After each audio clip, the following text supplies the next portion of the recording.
then that becomes the Godi media. Independence in journalism becomes increasingly difficult. A company who advertises, who pays 1 crore of rupees every month as advertising fees to a newspaper. And if that company commits some mistake, can this newspaper write against that? Can the media really independently talk critically about this cronyism? So this is the media scenario that we have as far as the mainstream media is concerned. Hindenburg report is not published in a newspaper. They did the research and they put it on the net. And it is shaking the government now. Do you remember what is happening in Manipur? Manipur has disappeared from our consciousness. People do not know there is a state called Manipur. It is burning. It's burning for the last June, July, August, 15 months. You know how many farmers died, during the agitation? Died of lathi charge, bullets, police atrocities. Any idea? Minimum of 730 farmers died. I'm so happy to be here.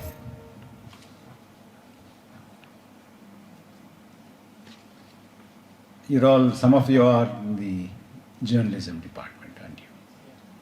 Media studies. Some of you are preparing for the IAS. That's what I was told. Okay.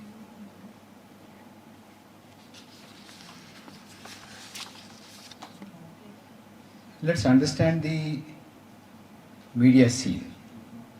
Because media scene has changed a lot. You must have been told this by your teachers. To me, a very important feature of the media in the public consciousness is if you are in, say, Palakkad, or what is the town's name here? Malappuram is a district, but Varayur. If you start a publication in Varayur, it is a local publication. If it is a publication in Tirunanthapuram, it's a state publication. If it is a publication or a TV or a paper or a magazine from Delhi, it is called national. If a publication is coming out from London or New York, it is international, global. So what determines your local, state or national or international is your place of publication. Is it fair? It's not fair. Because now there is absolutely no distinction. Once you post something, especially online, instantly it becomes global, isn't it? If you post something on the net, somebody from even Greenland or United States or Peru or Malaysia or China will be able to see it. It's global. Instantly it's global, wherever you're publishing it from. So this categorization of local, state, national, international, global is a farce. But the narrative of global, national, state, local is so strong that somebody who is reporting or who is writing from here they themselves consider that they are too small, they are only local. Somebody is in Delhi, they are national. Somebody is in New York, they are global. Isn't it? So people like you, youngsters, who are in the journalism school, you'll be coming out of it in 2 years or 3 years or 1 year, whatever. You have to effectively challenge this kind of a myth. That is one. And secondly, I mentioned that the media scene has changed, has been changing. It will change even more. Because today, anybody can publish. There are no more gatekeepers. If you have an editor, a newspaper or a television, and if that is the only outlet for you to communicate with the society, for you to publish something about the society, then it has to necessarily pass through somebody who would approve it or disapprove it. You submit it to the editor. The editor looks at it. And if the editor feels that it is worth publishing, the editor will pass it on. Otherwise, the editor will reject it. So that is the big institution, the editorship, which is almost like a chowkidar. They will decide what can enter and what cannot enter. Isn't it? It is there, but it is now less relevant. Isn't it? You don't have to. Even without passing through this gatekeeper, you can still reach out. That is the kind of power that the present technology has given to everybody.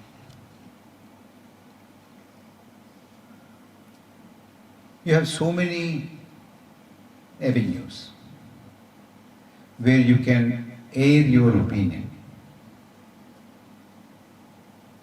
disregarding the mainstream media. But mainstream media, I'm not trying to belittle the role.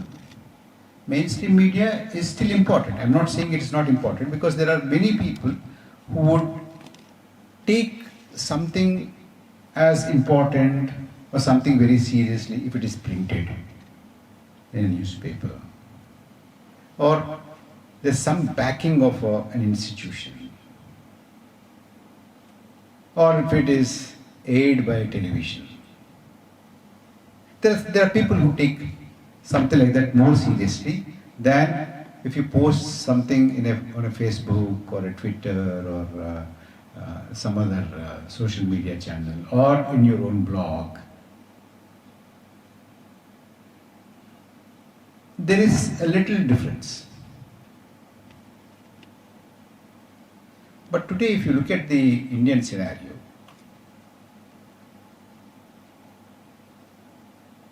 as students of journalism, you know, there are two things in the media space. One is the comment. The other is news.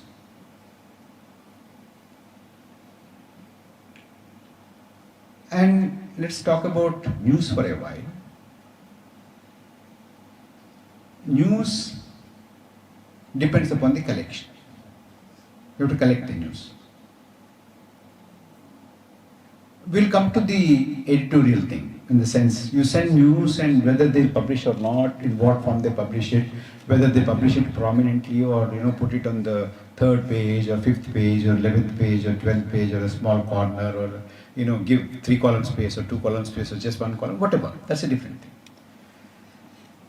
But we have to talk about the limitations also. Most of the newspapers, my friend Sudhir knows much more on this, because he's been with the journalism, newspapers, both in the writing as well as managing, researching.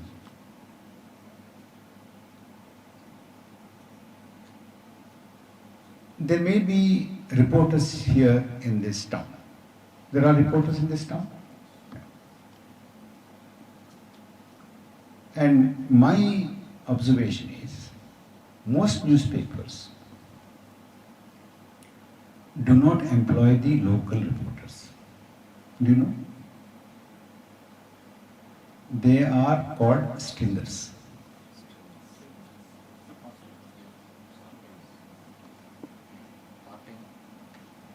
Well, you can call them part-time, but I don't call them part-time. Because, you see, a stringer sends some material to the newspaper, and he or she is paid on the basis of how much is printed, column inches or centimeters or whatever. Therefore, that local news reporter will have to depend upon so many other things to have a decent livelihood, to have a house, to have a family, to send children to school and all that. So that reporter will also run a stationery shop or a small business, or he could be a document writer, or he could own a tent house. And then if you say that there's something happening there, you tell them, then they'll rush there. And sometimes when the organizer of the event, if he or she is very keen that there should be some kind of a coverage of the event that they're organizing, they will send a vehicle, pick them up, because they don't have much resources to go to some place on their own. And when it is published, they might be published this much or this much, and they are paid only a little sum. These are important for us to understand why local news reporting, although is very important, operates under very severe limitations.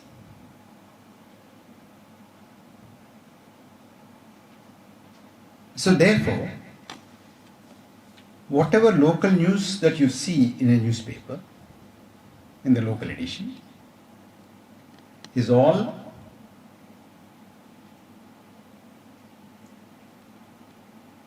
there because somebody made an effort to get it printed. On their own, going and collecting news and writing a story and sending it is very difficult and therefore very, very rare. And if something is happening here, somebody from the headquarters or somebody from the state or somebody from the main edition, they have to come and investigate. That depends on the management, whether they choose to investigate something or the other. So, the main source or the main collector of news is severely handicapped. I'll tell you one more example. Even, you have reporters, say, for instance, Malayalam newspapers or Telugu newspapers or Tamil newspapers or Bengali newspapers. They post some reporters in Delhi. And these newspapers are television channels. When I say newspapers, everybody, news outlets. They don't pay them very well. When they don't pay them very well, what happens is that when these people are posted in Delhi, sir, the MPs from that state would say, I have a MP quarters which has a outhouse, you can stay there. And immediately the reporter saves about 30,000 or 40,000 or 50,000 of house rent. And then the MP, the MP will sign a paper so that he can get a gas connection. Once a reporter is posted in Delhi, the newspaper or the television doesn't try to support him. So this person is dependent on the help that is given by the politician there.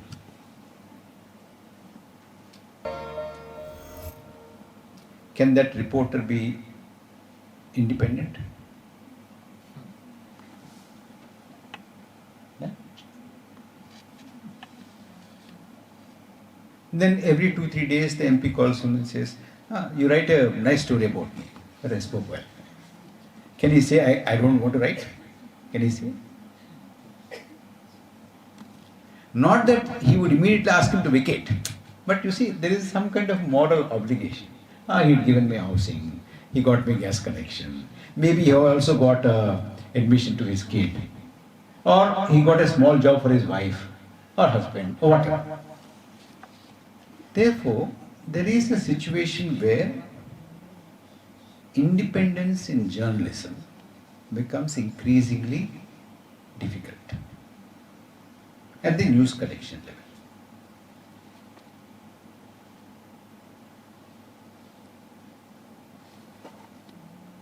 In the local small area, it is difficult. At a very higher level also, it becomes difficult. This is the news collection. Then comment and editorial. If it has to be independent and critical,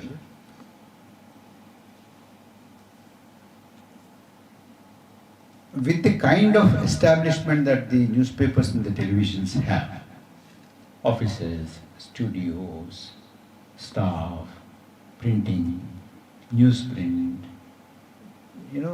all the infrastructure and all that, by selling the newspapers they won't be able to get it.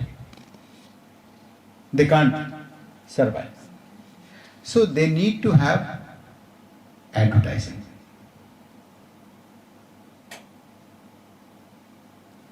If they have to depend upon advertising, then government comes into the picture, businesses come into picture.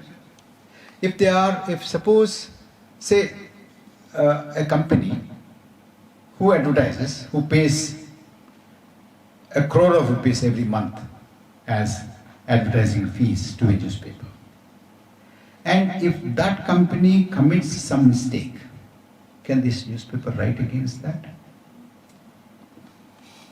Can they? Difficult. In the sense, they can write, but they'll say, you're writing against me, I won't advertise in your newspaper. So, 1 crore or a couple of crores every month are gone.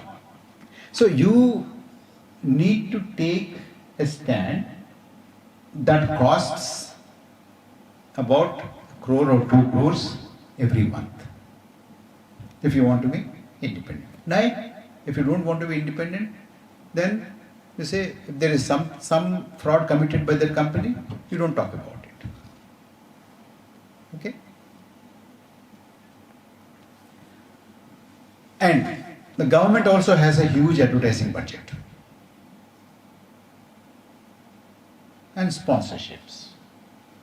They can even tell some sponsors not to support a particular news organization or a television or whatever.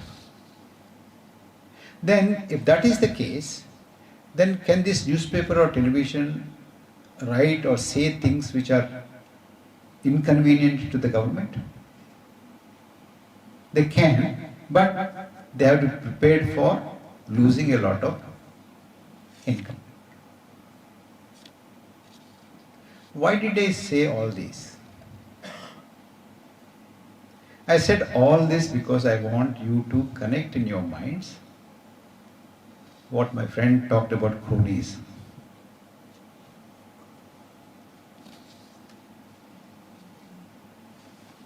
There is a government. There are some business organizations which are close to the government or which are close to people who are running the government. And they get a lot of undue favors. And these business organizations support media houses through advertising. So if this cronyism is going on, can the media really independently talk critically about this cronyism? Is it possible? Because even if the ownership or the editors or the editorial board want to be independent, they have a responsibility to the organization's well-being, paying salaries to reporters, to other staff, and to keep the business going. They can't be so adventurous and say, whatever it is, even if we are starving, we will take this stand. Then everybody will say, you starve, we are going. Isn't it? So that's likely to happen. And there can be a lot of other, because if the government wants, the government can harass you like anything, for everything. Water supply, electricity supply, taxes, rates, and so many other things. So they tend to be cautious. So the news organizations may be finding it very difficult to be critical of the government for all these reasons. And at the reporting end, that is at the comment level, editorial level, being critical. At the news collection level, most of the people, most of the reporters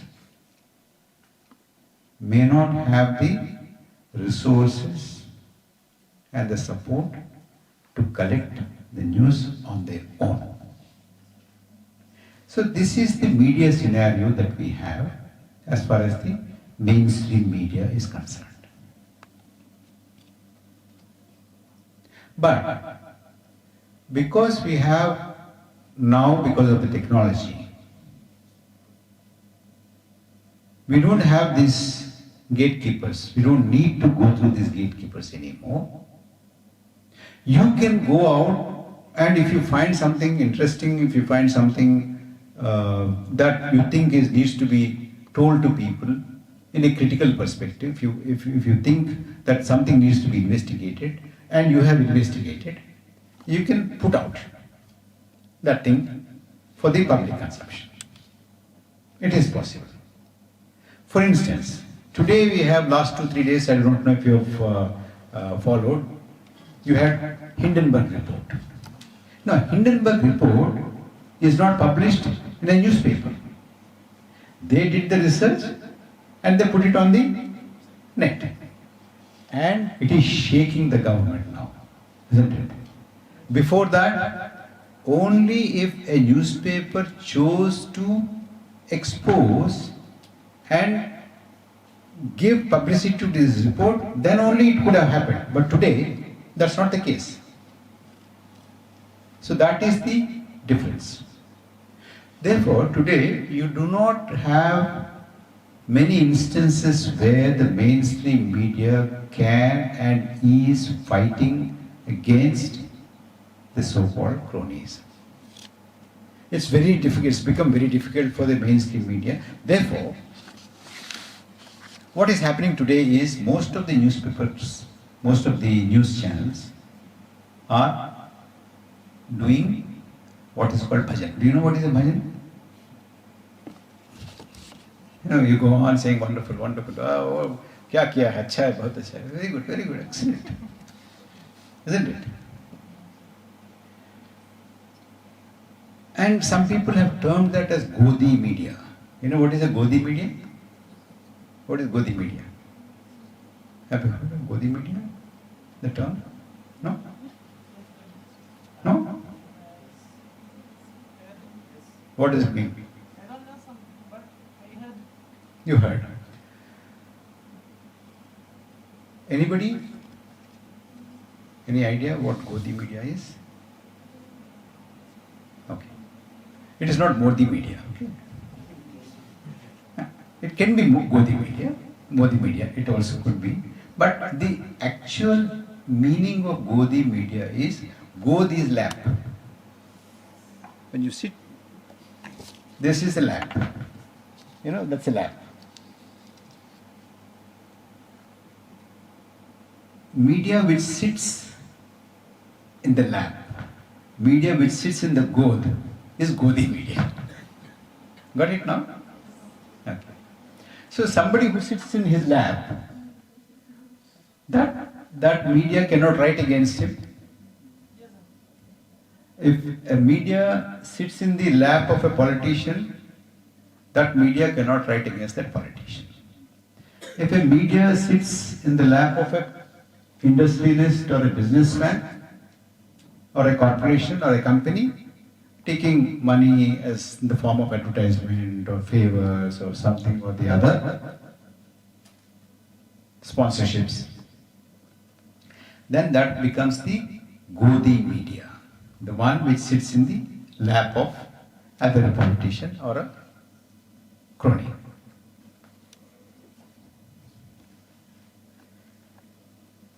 So the challenge for the media is how to expose the cronyism or the connection between the government and the business interest. Now, if it is structured like this,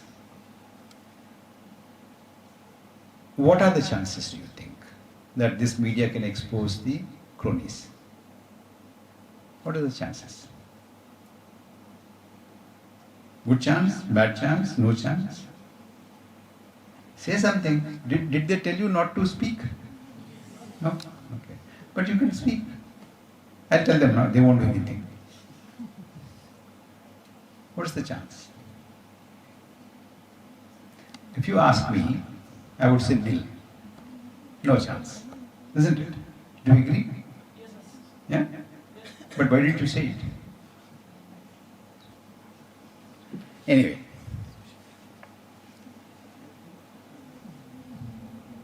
Therefore, given the financial, economic limitations that are now present in the country, mere courage is not enough. You need to also be smart to execute without harming the organization. But in this structure, the chances are very little. Because it is very little, should we just leave it and leave the government and the cronies to do whatever they want? Ruin the country, loot the country, rob the country. Should we? Because you got a good salary. You see all the television presenters, and I don't want to name because I know most of them doesn't look nice. They dress well, they talk, they shout. They almost tell you what to do tomorrow, what you think. And somewhere we have all outsourced our thinking to them. Let them think and tell us in the night. 9 o'clock they'll tell you. Nation wants to know. Isn't it? And then you think, oh, I also want to know that.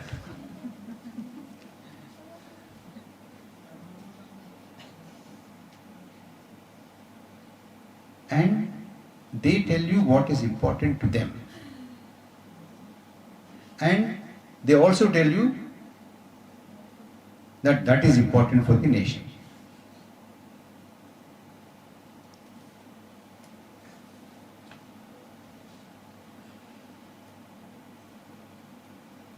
And they also come on to the social media. They also do a lot of postings. And we subscribe to them. They come on to our feed, our timeline. They're very powerful. So therefore, you will know, I will know more about how many people attended a particular wedding, who all danced, how much was paid to that dancer, this singer. I am unlikely to know what is happening with the farmers' agitation, what is happening in the rural areas. Who is bothered? Look at how nicely a wedding is celebrated. Not only the wedding. First time I came to know that there is a pre-wedding also. Did you know before? I didn't know. I got married, but I didn't have a pre-wedding. Tell me if when you get married you also have a pre-wedding, or now you have ideas that you should also have a pre-wedding.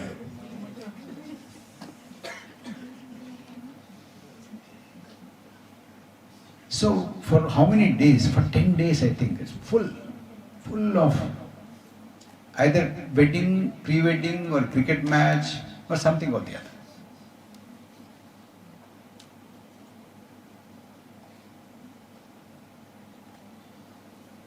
And cronies, government and politicians, they take advantage of this because they want to hide something. Remember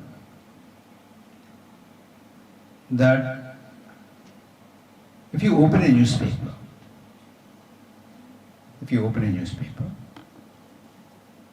you have every page you have news and an article, news.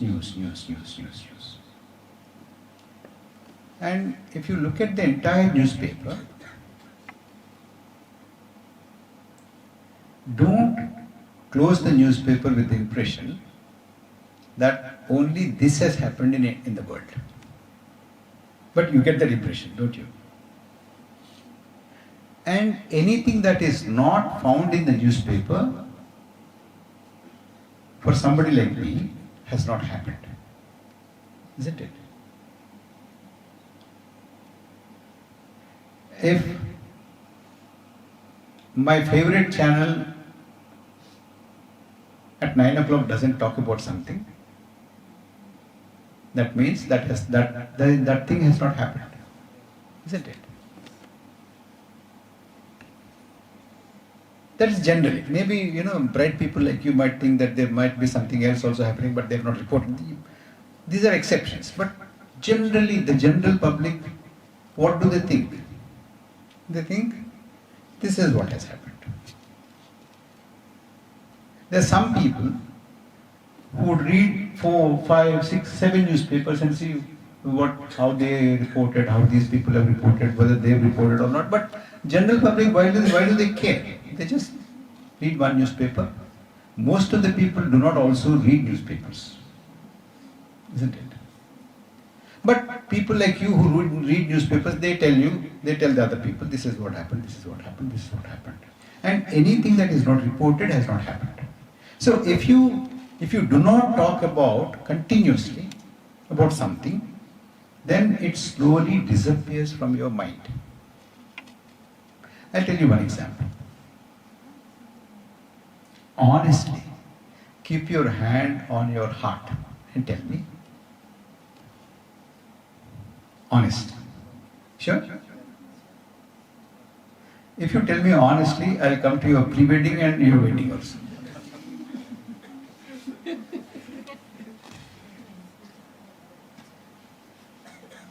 Honest answer I want. Sure? Do you remember what is happening in Manipur? Yes. Did you find it today's newspaper? Yesterday? Day before? 10 days ago? 15 days ago? How 1 month? How do you remember? You don't remember. It's not there. Manipur has disappeared from our consciousness. People do not know there is a state called Manipur. It is burning. It's burning for the last June, July, August, 15 months. May 3rd last year it started. It's now August. It's gone, isn't it?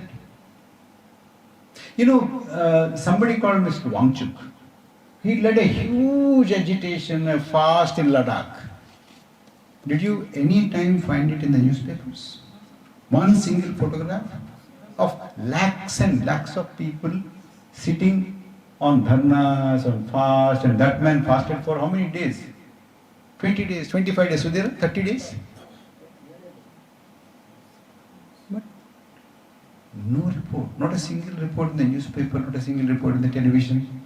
No nation wants to know, nothing. Absolutely. Why is he agitating? Is he mad? Okay, if he's mad, say that he is mad. Unnecessarily is agitating. But nothing.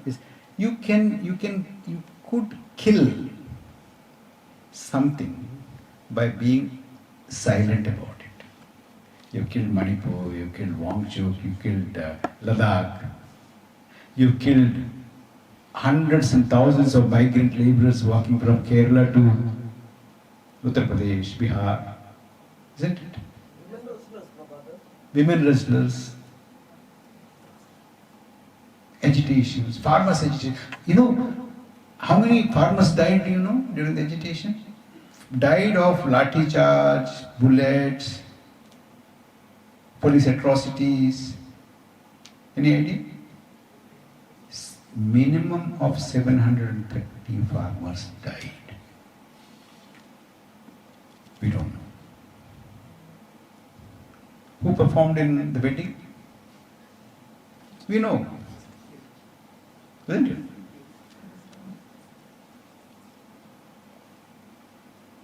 How much was she paid? Of course you know.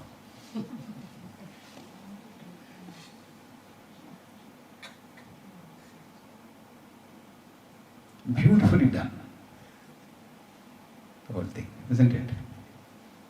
You know from where they procured sweets, from where they procured clothes, and where is the honeymoon, and all that. You know that. But we don't know about the farmers' agitation, Ladakh, Manipur, farmers, COVID deaths, nothing. We don't know anything about that. So the first principle is for people like you to understand that what is printed or what is talked about on television or what is shown on television is not all that is happening.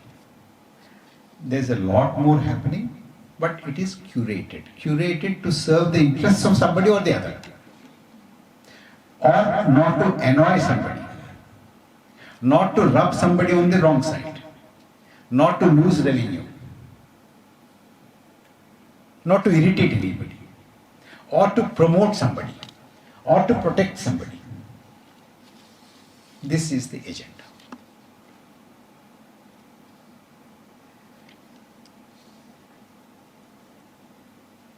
How do we fight this trend? Technology is available. I'm not saying that you sacrifice your life or your careers and become a warrior and whatever costs, do that. I'm not saying that, but because there is this available, if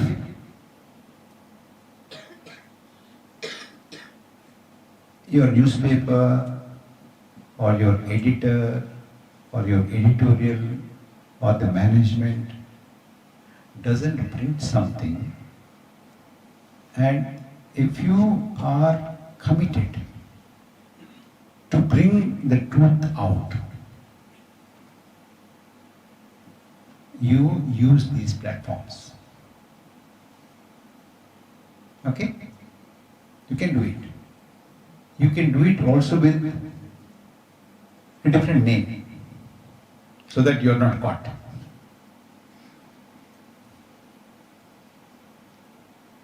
You can do it anonymously or in the name of somebody else.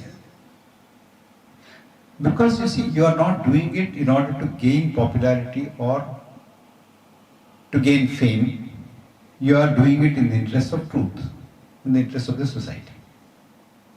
Okay?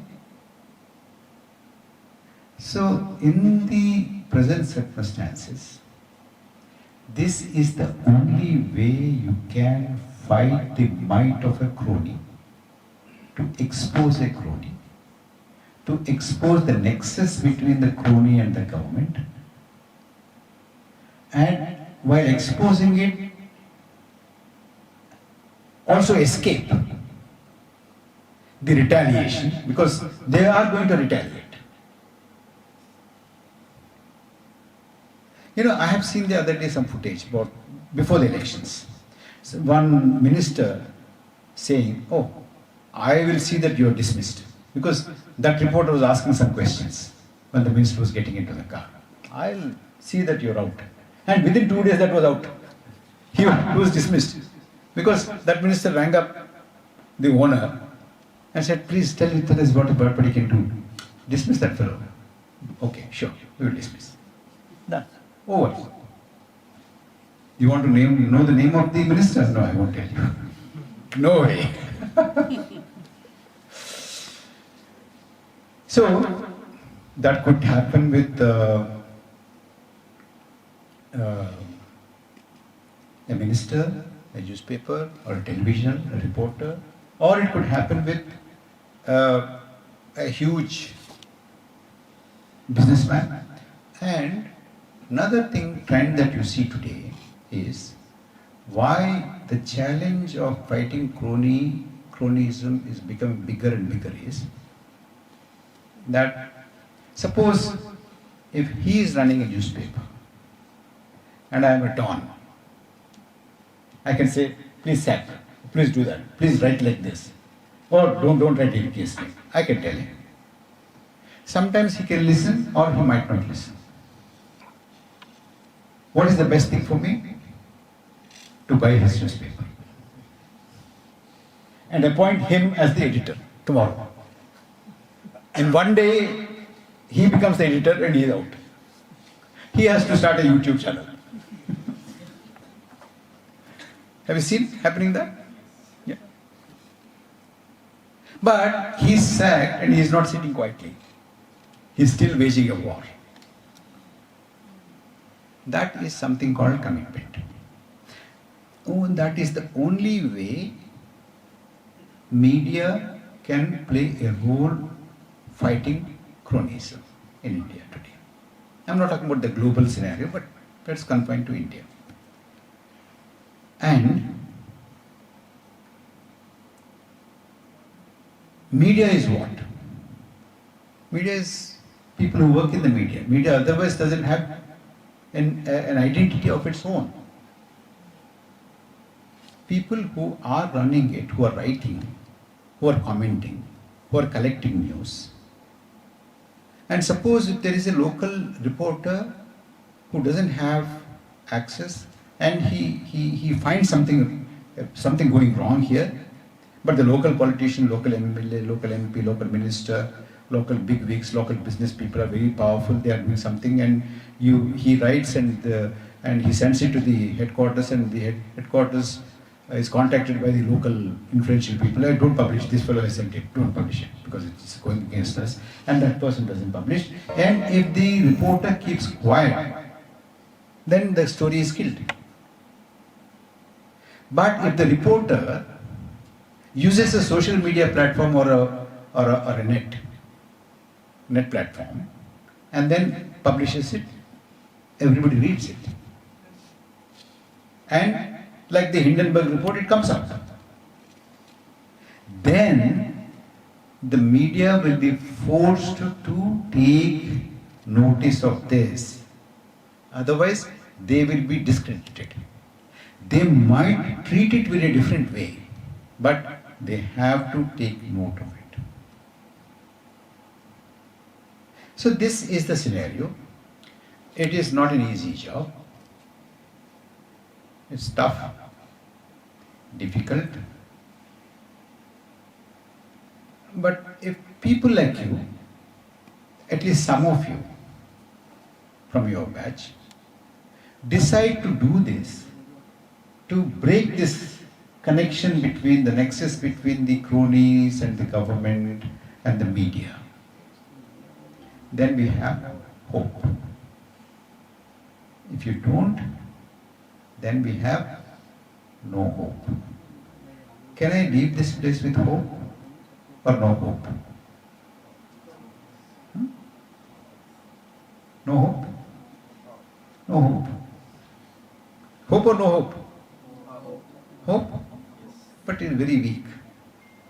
Only 2 or 3 people are saying. I understand.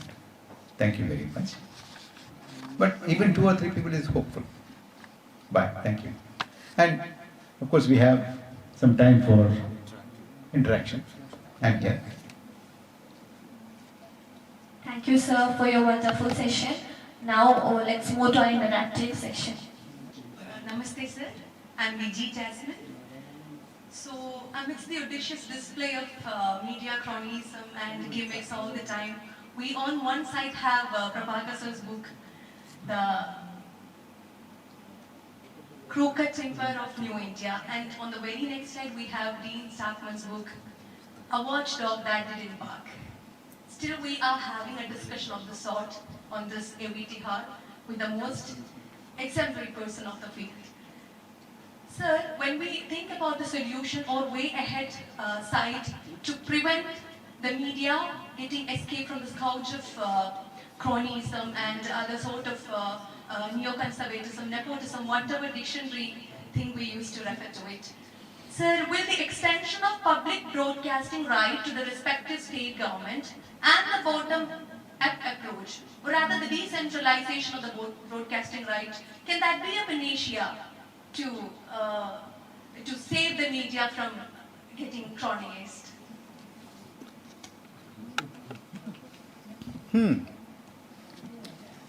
Solutions are not easy. There are no silver bullets here in this. And of course the effort of the government or the cronies or the governments that support the cronies or the cronies that support the government, their efforts are going to be one effort which I mentioned, they themselves buy and, some political parties start newspapers, television channels. Probably you have it in Kerala also, we have it in Andhra Pradesh. Politicians do it, and big mafias also have newspapers and all that. That is there. The other thing that's happening is that the government is also now bringing in new legislations to control the digital media.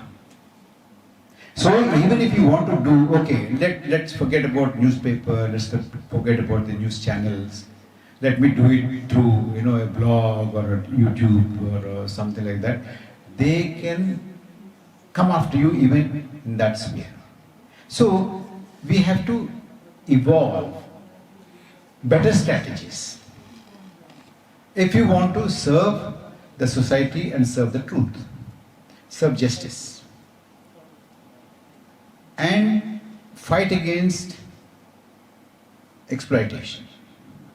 Fight against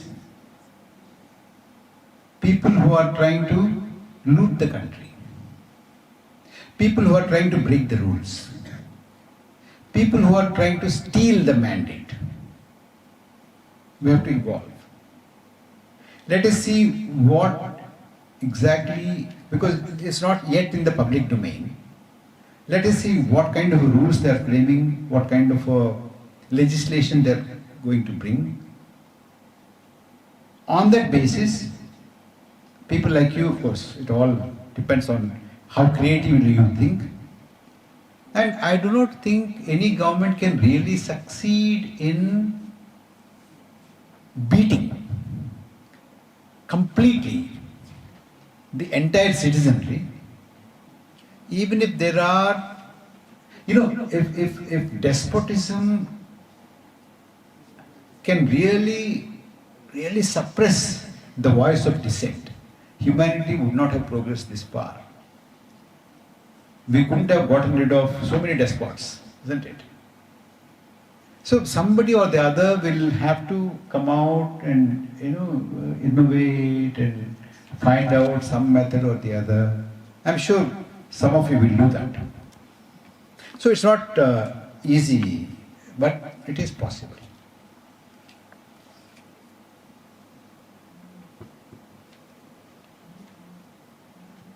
Good afternoon, sir.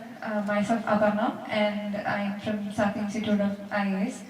So my question is that you asked the audience about the hope and not having hope against this cronyism and all.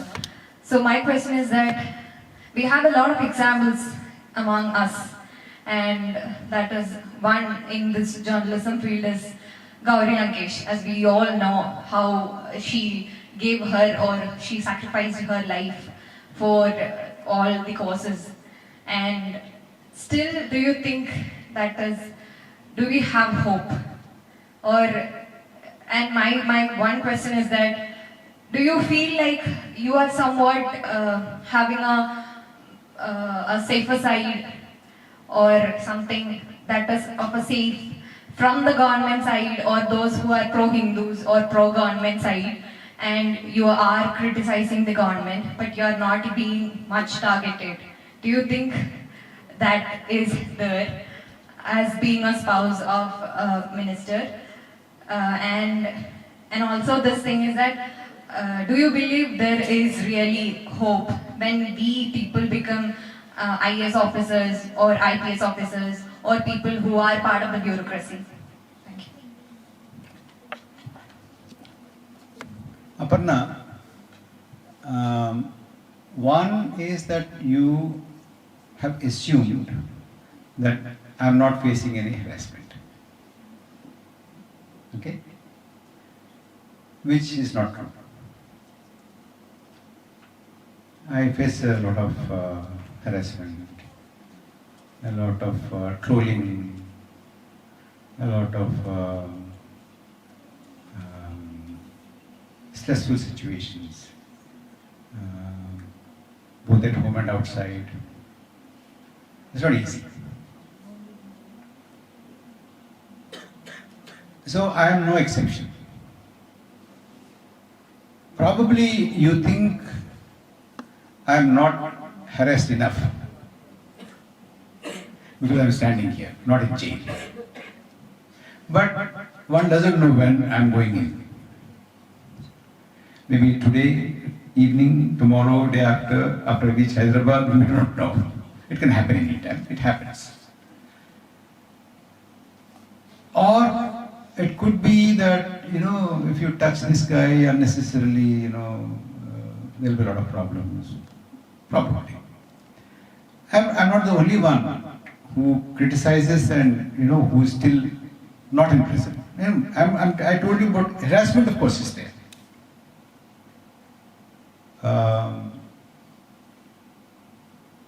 But that threat is always there. I'll tell you what. Have you heard of this name, Alfred Hitchcock? Some of you who made a lot of horror movies. Yeah? You've heard? Hitchcock. Hitchcock made a lot of horror movies. There's one important thing that he said is, he said, the horror is not in the bank or in the horrific act. It's not in the bank. Horror is in anticipation of the bank. you're continuously harassed. What might happen? What might happen? If it happened, if you're in jail, fine, over. But if you are continuously, will I be arrested in the evening? Will I be arrested in the morning? Can I meet Aparna tomorrow? Or will I be in jail? If continuously my mind thinks that way, that is a bigger horror, not in the arrest. Expectation of the horrific thing is much more horrifying than the horrifying thing itself. Did you get that? So that way I am more harassed than somebody who's already in the prison. Okay. Be that as it may. The point is that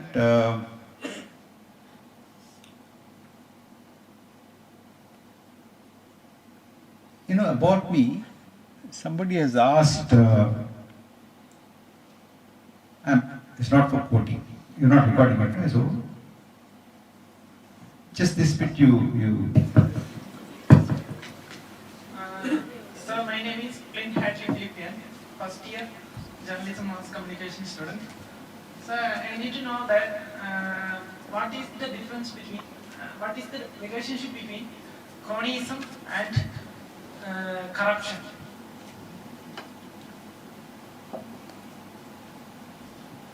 There cannot be cronyism without corruption. Now, corruption can be many forms. Suppose, imagine that you are Prime Minister of India. You like it? Yeah. For some time. Till this question is over, you are Prime Minister of India. And I'm a billionaire. I also feel nice. For some time. And we are very good friends. So if you keep on favoring me, giving me one airport after the other, another airport, another port, lot of ports, lot of airports, lot of industries, very cheaply, then we have a crony relationship. And because you're Prime Minister, you're a politician, you're fighting elections, but because I've got so many ports and airports from you, I will also give you in tempos. I'll send you some money. Is it? In tempos? You want it in tempos? Okay. So that is cronyism. So cronyism could be that. Cronyism could be that, you also change laws in my favor. And I need not give you money. What I can do is I can buy a couple of television channels and continuously support you. So that is also, to my mind, that's also corruption. Corruption is not just taking money and giving money. Anything that you do irregularly, unlawfully, breaking the norms, breaking the rule, that is corruption, isn't it? If that is the case, then there cannot be cronyism without corruption. So these two are very closely related. So now you are no more Prime Minister, I am no more a billionaire. Over. Next question.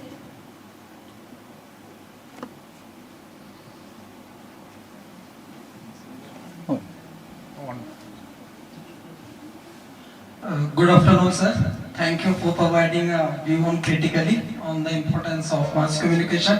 I have one question that I think or I believe that the world has gone into a few hands. The resources of the world are few hands. Still hope is there. Nothing, without hope nothing is there.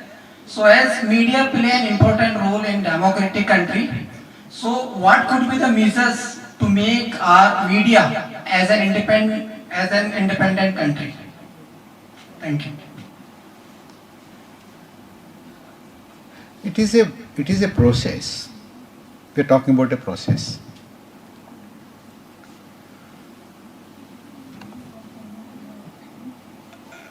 How many of you come from agriculture families? You come from an agriculture family.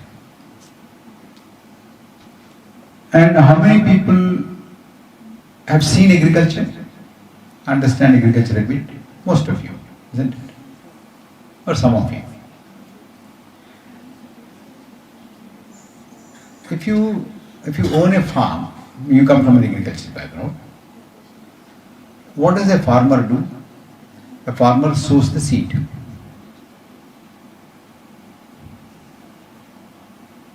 And it takes about 3 months, 4 months for the crop to come up, isn't it? Does he go to the farm again only to reap after 4 months? He goes there every day. Why? Because there will be so many weeds coming up. Almost every day, every 2 days, you have to weed out those things. Otherwise, your crop will not come. You have to see if there is any pest. You have to see if the crop is growing properly. There is enough nutrition. If there is no nutrition, you have to put some fertilizer. If there are too many pests, then you have to spray the pesticide. Then you have to go on weeding out. So democracy is also like that. You need to continuously nurture it. Take out the wrong elements and put nutrition. Strengthen the democratic institutions. Democratic institutions need not be, parliament and court and all that. They are also democratic institutions, important. But more important than that is the citizens' consciousness. That we are a democratic country, we are a country wedded to the ideals of equality, diversity, plurality, liberal, respecting every religion, respecting every region, and respecting every language, respecting every culture. These values will have to be continuously drilled into the people of India. Only then democracy lives. Otherwise, somebody comes and says, they are your enemy, I am your friend. Vote for me if you want to be safe. Isn't that happening? They try to make you hate somebody, and they try to make you scared of somebody, and they would say, in order for you to be safe, vote for me. I am there to protect you. It's all artificial. The media supports, everybody supports. So if you go on without caring for what is happening in the field, after 4 months if you come, there will be nothing. Anybody can, take it away, weeds will come out, pests will come out, animals will eat. Therefore, like a farmer who protects the crop, the land, citizens of India will have to protect India, its democracy, its secularism, its plurality, and what is very important in your context is that you are at a stage where you can protect these things. You have a lot of advantages that a lot of people don't have. You're educated, you are studying media, you're studying for joining the civil services. You're much better than most people in the country, isn't it? So, from the position of that privilege, you can protect, provided you are vigilant and you have to put in that kind of a hard work. Otherwise, it won't happen. Thank you. Thank you, sir. So it was a dream for me to meet you actually. So this is a very fortunate occasion. Thank you. So I want to add a point on how media itself become a part of Cronyism in Kerala, based on the observations we had in the last 15 days from the Wayanad. So I have noted a few points related to that. It's completely my opinion. It can be there can be disagreements to that. So I'm just reading that. Okay. So I feel a kind of selective amnesia of the medias in Kerala related to certain important reasons of recent landslides in Wayanad. So government of Kerala and popular medias are focused or confined only into some certain reasons like excessive rainfall or climate change. But somehow the environmental or historical reasons which are already there, from the deforestation for plantation agriculture, ecological degradation, recent tourism industry related unscientific constructions, and unsafe quarrying in different parts of Western Ghats, which are some of the reasons of the recent landslides. So I feel like these media narratives and government decisions are based on the interest of some business people, especially some quarry owners and companies like Harrison Malayalam, who holds thousands of acres of land in the Wayanad area and who are very close to these political parties. So these media narratives and larger economic interest of some people are influencing the public opinion of Kerala, which are influencing or causing for a negative trend in finding the sustainable solutions of the landslide. So I feel like these media narratives are negatively impacting the societal opinion, the public opinion. So nobody is talking about the environmental degradation or quarrying related things or the unscientific constructions in the Wayanad. So this is a kind of media cronyism, I feel. So what's your point on that? Excellent. I can agree completely with you. That's a very, very serious observation. And I'm glad that, somebody of your age is able to see through the game. Wonderful. Thank you.